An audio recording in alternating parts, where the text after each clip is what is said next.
Alright guys, this is a lot of snow for Kentucky, for my area.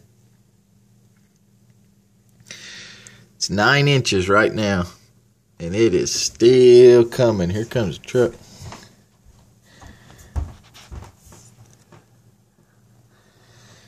Nine inches of snow.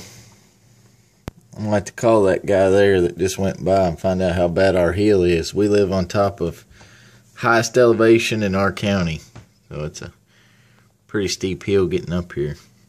But anyway, can't deliver propane in this snow because any of you guys that have ever drove heavy equipment like that know you gotta use your brakes in order to get that joker stopped, and you can't use your brakes in this kind of road conditions.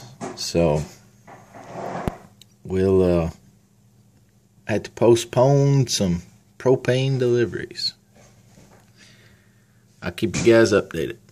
They're calling for, it's 9 inches right now. They're saying possibly 12 to 15 before this thing finally halts. So, but you can tell there by the power lines, it's not sticking to the power lines, so that's good.